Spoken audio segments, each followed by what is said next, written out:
Hello, everyone. Vladyslav Novikov here, and joining me is Andriy Dobriansky, Director of Communication at the Ukrainian Congress Committee of America. Andriy, how are you? Hello. Hi, thank you for having me back on. So great to see you, and let's get started. Trump called Zelensky a dealer and even compared him to P.T. Barnum, basically a circus showman. Andriy, I honestly don't know how to describe Trump in return. Should I mention maybe Epstein or the times he said his own daughter was hot, which is, let's say, unusual and weird. I mean, I'm shocked that this person feels entered to label our president. Well, you shouldn't be shocked when the rhetoric that President Trump uses often describes the behaviors that he is afraid that people will call him. We all recognize that his campaign rhetoric in 2024 was about sleepy Joe Biden. And during this first 9 months of the administration, all we see is President Trump falling asleep in many, many meetings. He is not standing anymore in meetings. He is in his chair and oftentimes closing his eyes.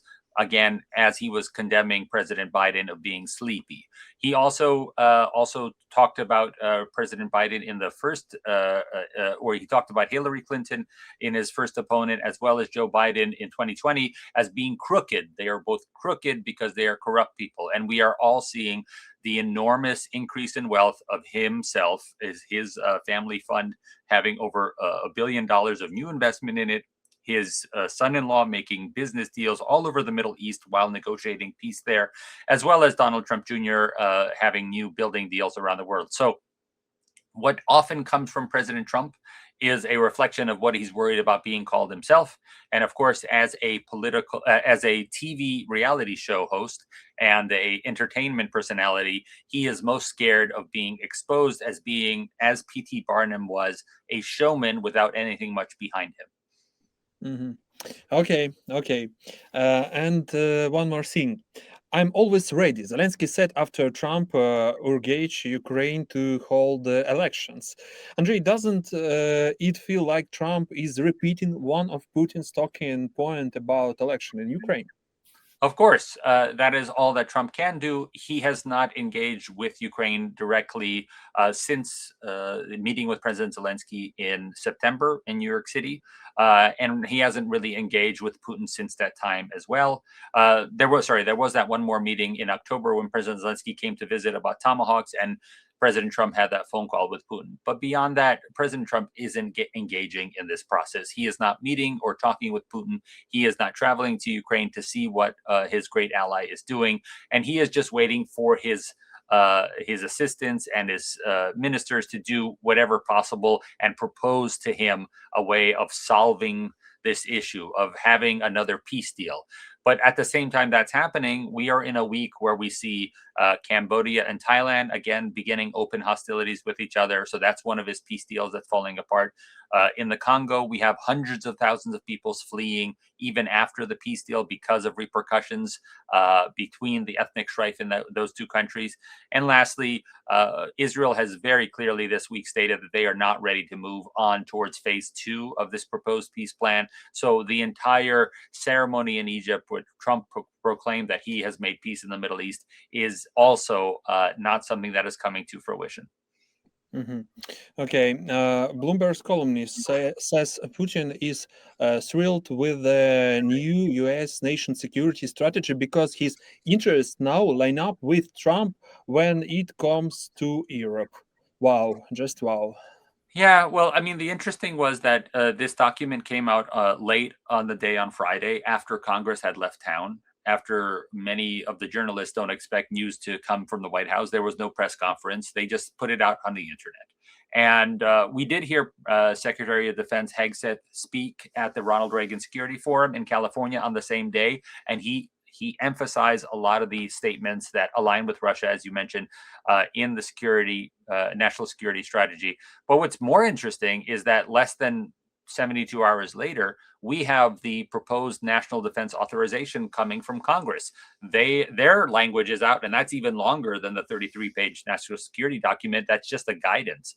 The national security national defense authorization budget specifically goes against almost everything in that document, especially as far as the proposition in the security strategy to pull out from Europe. We have more money coming towards Europe. The Baltic Security Initiative being included into law, not just a presidential order. We have orders for the Secretary of Defense and his deputies to testify in front of Congress within 60 to 90 days on certain issues to make sure that those things that Congress wants are happening. So on one hand, we have this radical security strategy coming from the White House that aligns with J.D. Vance and other Russian interests as well.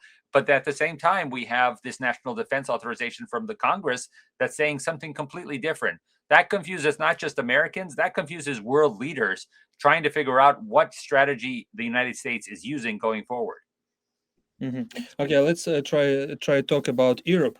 Zelensky is now on diplomatic tour across the EU, but neither he nor the European leaders look particularly happy. It almost feels like a farewell tour. Well, we do know that there are political changes that are bound to happen in Europe, specifically next year. We know that both Russia and the United States may be working towards supporting some parties that want to take over and change the governments in Europe. And that would then lead to a more contentious relationship within the European Union. But I think it's either a farewell tour, or it is a continuing on for Europe to understand that if they don't help Ukraine now, it'll be far more expensive. And most estimates have it at up to 10 times more expensive to have front lines in their countries as opposed to in Ukraine. It is far more economical. If people are complaining about the amount of money that is being spent to defend Ukraine, it is far less money to help Ukraine defend itself than it is to have other European countries start defending themselves. Right now, Trump pushing hard for Zelensky to hand over part of Ukraine's territory to Putin. He's using a lot of pressure and a lot of manipulation. We talk about that, but is it actually working?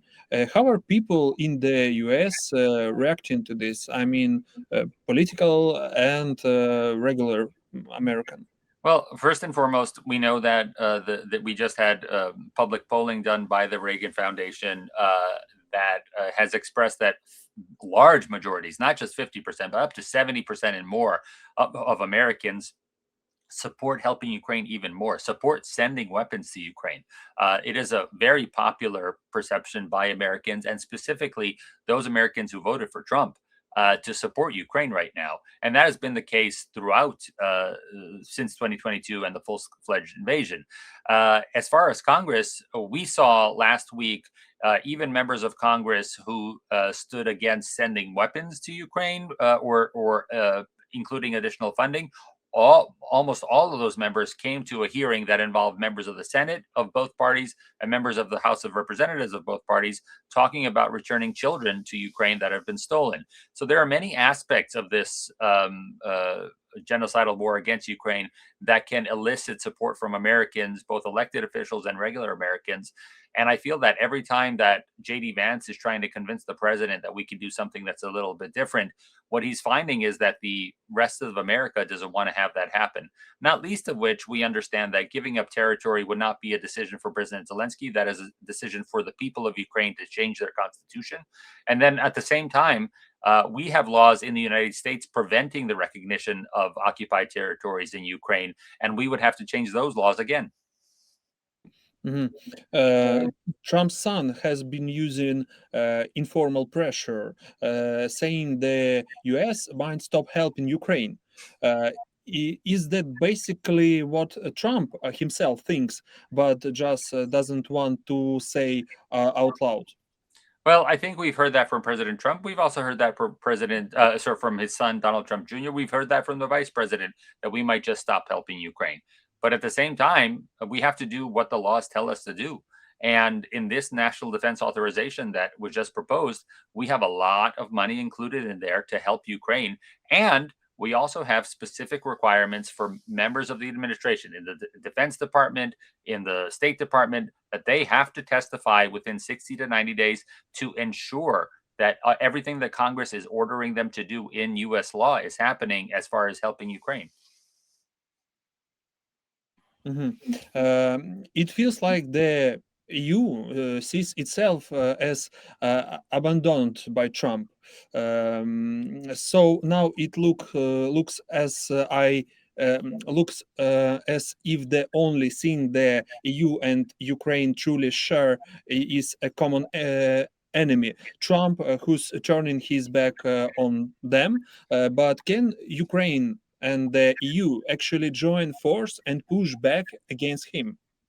I think that's what we're actually seeing with the increased participation of talks between all of these leaders in Europe with President Zelensky, with the understanding that, again, if they do not help Ukraine now, it'll be far more expensive for Europe if Ukraine were to fall, to try to figure out when the new defensive lines are. And once Ukraine is not a target of Russia, that Russia would then aim its drones and hypersonic missiles on European positions, because nothing happened when they attacked Ukraine, and therefore they're going to keep on attacking other places. I think there's a realization by people about what's happening, and not least of which, it is a realization of the kind of war crimes that have happened on Ukrainian territory. That's something that nobody wants to have happen to other European countries. Andriy, thank you. It's always a pleasure talking with you, informative and clear as always. I'm looking forward to our next conversation. And by the way, Andriy and I meet every Monday, so stay tuned for our interviews.